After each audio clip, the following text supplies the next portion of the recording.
கிறிஸ்துவுக்குள் மிகவும் பிரியமானவர்களே, இயேசு கிறிஸ்துவின் நாமத்தில் உங்கள் யாவரையும் அன்போடு கூட நான் வாழ்த்துகிறேன்.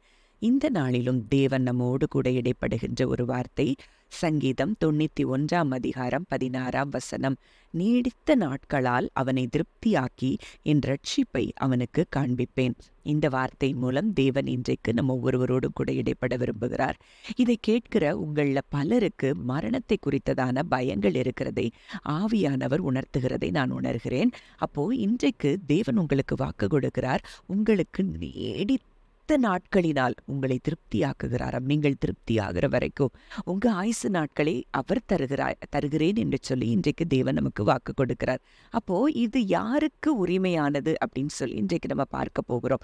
அப்ப நீடித்த ஆயுசு நாட்கள் யாருக்கு இருக்கும் அப்படின்னா, அந்த 91:1 நம்ம பார்க்கிறோம், உன்னதமானவரின் மறைவில் இருக்கிறவன் சர்வ வல்லவருடைய நிழலில் தங்குவான். அப்ப இன்றைக்கு உன்னதமானவருடைய மறைவில் அவருடைய நிழல்ல இருக்கிற நமக்கு அங்கே நீடித்த ஆயுசு நாட்கள் நிச்சயம் உண்டு என்பதை நம்ம அறிந்து கொள்ளணும். அப்ப இன்றைக்கு நான் அந்த இடத்துல தான் இருக்கிறேனா அப்படின்னு சொல்லி நீங்க கேட்டீங்கன்னா, எபிரேயர் 12:22 முதல் 24 வரைக்கும் உள்ள வசனங்களை நீங்க தியானித்து பார்த்தீங்கன்னா, அந்த வார்த்தை அப்படித்தான் சொல்லுகிறதை பார்க்கிறோம். நீங்களோ சியோன் மலையினிடத்திற்கும் ஜீவனுள்ள தேவனுடைய நகரமாகிய பரம எருசலேமின் இடத்திற்கும், அங்கே பின்பாக சொல்லப்பட்டிருக்கிற வார்த்தை, தெளிக்கப்படும் இயேசு கிறிஸ்துவின் இரத்தத்தின் இடத்திற்கும் வந்து சேர்ந்தீர்கள். அன்றைக்கு அடிக்கப்பட்ட பஸ்கா ஆட்டுக்குட்டியின் அந்த இரத்த பூசப்பட்ட நிலைக்கால்கள் ரத்தம் பூசப்பட்ட அந்த வீடுகளுக்குள்ள அங்கே மரணம் வர முடியவில்லை என்றால், இன்றைக்கு இயேசு கிறிஸ்துவின் இரத்தத்துக்குள்ளே இருக்கிற நமக்கு, அவருடைய மறைவுக்குள்ளே அவருடைய நிழலுக்குள்ளே இருக்கிற நம்மை ஒன்றும் சேதப்படுத்த முடியாது என்பதை நீங்கள் இன்றைக்கு அறிந்து கொள்ள வேண்டும். மேலும் உபாகமம் 30:20 நம்ம பார்க்கிறோம், கர்த்தர் உன் பிதாக்களாகிய ஆபிரகாமுக்கும் ஈசாக்குக்கும் யாக்கோபுக்கும் கொடுப்பேன் என்று அவர்களுக்கு ஆணையிட்டு கொடுத்த தேசத்திலே குடியிருக்கும்படிக்கு உன் தேவனாகிய கர்த்தரில் அன்பு கூர்ந்து அவர் சத்தத்துக்கு செவி கொடுத்து அவரை பற்றி கொள்வாயாக. அவரே உனக்கு ஜீவனும் தீர்க்காயுசுமானவர். இந்த வார்த்தை மறுபடியும் சொல்லுகிற காரியம், இன்றைக்கு அவரே நமக்கு ஜீவனாயிருக்கிறாராம், அவரே நமக்கு தீர்க்காயுசாய் இருக்கிறாராம். அப்போ இன்றைக்கு ஆவிக்குரிய பூமிக்குரிய எல்லா ஆசீர்வாதங்களும் அவருக்குள்ளே அடங்கி இருக்கிறது என்பதை நம்ம பார்க்கிறோம். இன்றைக்கு அந்த தேவன் இன்றைக்கு நமக்குள்ளே வாசம் பண்ணுவாரானால், இன்றைக்கு எத்தனை பெரிய பாக்கியத்தை நம்ம பெற்றிருக்கிறோம். அந்த தீர்க்காயுசு என்பதை இன்றைக்கு நமக்கு சுதந்திரமாகிறது என்பதை நீங்கள் உணர்ந்து கொள்ள வேண்டும். அப்ப அதை செய்கிறதற்கு அந்த வசனம் சொல்லுகிற ஒரு காரியம், நீ தேவனிடத்தில் அன்பு கூர்ந்து அவர் சத்தத்துக்கு செவி கொடுத்து அவரை பற்றி கொள்வாயாக. அப்போ இன்றைக்கு நம்ம யார் மேல அன்பு வைக்க முடியும்னா, ஒருத்தர் நம்மளை அளவில்லாமல் நேசிக்கிற நபரை நம்மளால நேசிக்காம இருக்கவே முடியாது. அவங்க எதை சொன்னாலும் நம்ம செய்வோம். இன்றைக்கு தேவன் அப்படித்தான் நம்மை நேசிக்கிறார். என் பிள்ளை நல்லா இருக்கணும், என் பிள்ளை சுகமாக இருக்கணும், என் பிள்ளை தீர்க்காயுசோடு இருக்கணுங்கிறது தான் அங்கே தேவனுடைய விருப்பமாக இருக்கிறது, சித்தமாக இருக்கிறது அப்படிங்கிறத நம்ம அறிந்து கொள்ள வேண்டும். அப்போது இன்றைக்கு அப்படிப்பட்ட ஒரு தேவன் நமக்கு இருக்கிறபடியினால நம்ம அவரை நேசிக்கும் போது, அவருக்கு நம்ம கீழ்ப்படிந்து நடக்கும்போது, அங்கே அவர் நமக்கு ஜீவனும் தீர்க்காயுசுமாக இருக்கிறார் என்பதை நம்ம அறிந்து கொள்ளணும்.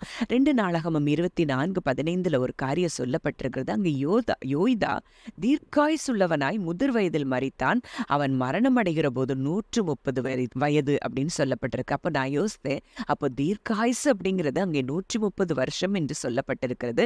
மேலும் ஆதியாகமம் 6:3 நோவாவின் காலத்தில் அந்த அழிவுக்கு முன்னரே தேவன் சொல்லுகிற ஒரு வார்த்தை, அவன் மாம்சந்தானே, அவன் இருக்க போகிற நாட்கள் 120 வருஷம். அப்போ மனுஷனுக்கு தேவன் நியமித்த வருஷங்கள் 120. அப்போ நம்ம பார்க்கிறோமே, மோசே 90 சங்கீதத்தில் அங்கே மோசே சொல்லுகிறாரே, மனுஷனுடைய ஆயுசு நாட்கள் 70, பலத்தின் மிகுதினால் 80 அப்படின்னு சொல்லி. அது ஒருவேளை அவருடைய சுயத்தில் அங்க பேசின ஒரு வார்த்தையா இருந்தாலும், அந்த மோசையே 120 வருஷம் நம்ம வாழ்ந்ததை நம்ம பார்க்கிறோம். அப்போ இன்றைக்கு தேவன் மனதில் நம்மை குறித்து என்ன வைத்திருக்கிறார், என்ன திட்டம் வைத்திருக்கிறார், என்ன சித்தம் வைத்திருக்கிறார் அப்படிங்கிறத நம்ம அறிந்து கொண்டோம்னா அந்த சுகமான ஆயுசு நாட்களை நம்ம பெற்றுக்கொள்ள முடியும். அப்போ சங்கீதம் 21:4 தாவீது சொல்லுகிறார், அவர் உம்மிடத்தில் ஆயுசை கேட்டார், நீர் அவருக்கு என்றென்றைக்கும் உள்ள தீர்க்காயுசை அளித்தீர். அப்படி சொன்னவரு அங்கே அவர் வாழ்ந்த காலத்தை நம்ம பார்க்கும்போது 1 நாளாகமம் 29, 26, 28 இவ்விதமாய் ஈசாயின் குமாரனாகிய தாவீது இஸ்ரவேல் அனைத்துக்கும் ராஜாவாயிருந்தான். அவன் தீர்க்காயுசும் ஐஸ்வர்யமும் மகிமையும் உள்ளவனாய் நல்ல முதிர் வயதிலே மரணம் அடைந்தான் அப்படின்னு சொல்லி பார்க்கிறோம். அப்போ அங்க ஆயுச கேட்டாரா, தீர்க்காயுசு கொடுத்தாரா. அங்க தாவீதனுடைய வாழ்க்கையில பார்க்கும்போது அங்கே தீர்க்காயுசு உள்ளவனாய் மரித்தார் அப்படிங்கிறத பார்க்கிறோம். அதே போல ஆபிரகாமுக்கு தேவன் உடன்படிக்கை செய்யும் போது ஒரு வாக்குத்தத்தத்தை கொடுக்கிறார். ஆதியாகமம் 15:15 நீ சமாதானத்தோடே உன் பிதாக்களிடத்தில் சேருவாய், நல்ல முதிர் வயதிலே அடக்கம் பண்ணப்படுவாய். ஆதியாகமம் 25:7 பார்க்கிறோம், ஆபிரகாம் உயிரோடு இருந்த ஆயுசு நாட்கள் 175 வருஷம்.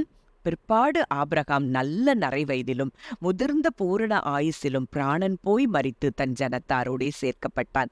அங்கே நோவா காலத்திலேயே ஆண்டவர் சொன்னது 120. ஆனா ஆபிரகாமுக்கு ஆண்டவர் வாக்குத்தத்தம் கொடுத்தார், நல்ல முதிர் வயதில் அடக்கம் பண்ணப்படுவாய். அவன் வாழ்ந்த வருஷங்கள் 175. அவர் உண்மையுள்ள தேவன். இன்றைக்கு ஆபிரகாமின் பிள்ளைகளாய் இருக்கிற நமக்கும் இதே வாக்குத்தத்தம் உண்டு என்பதை நீங்கள் மனதில் கொள்ள வேண்டும். மேலும் நம்ம பார்க்கிறோம் யோபு 11:14-17 அங்கே யோபினுடைய நண்பர் ஒரு காரியத்தை சொல்லுகிறார்.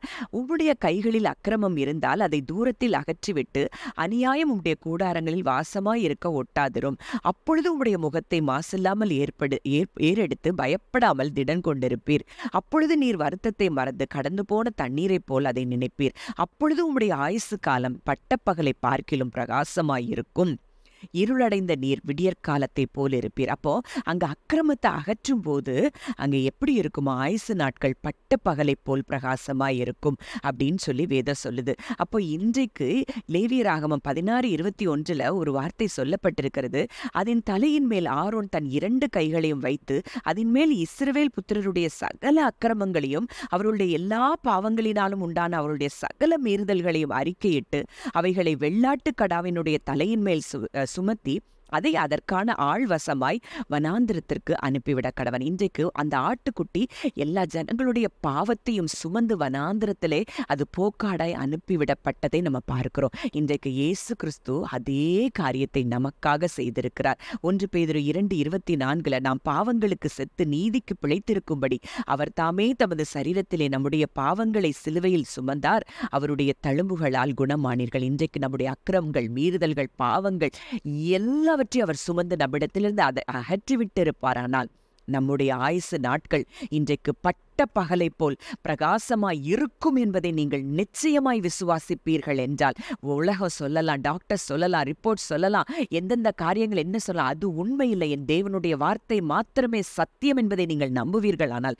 எபிரேயர் 8ஆம் அதிகாரம் அதைத்தான் சொல்லுகிறது.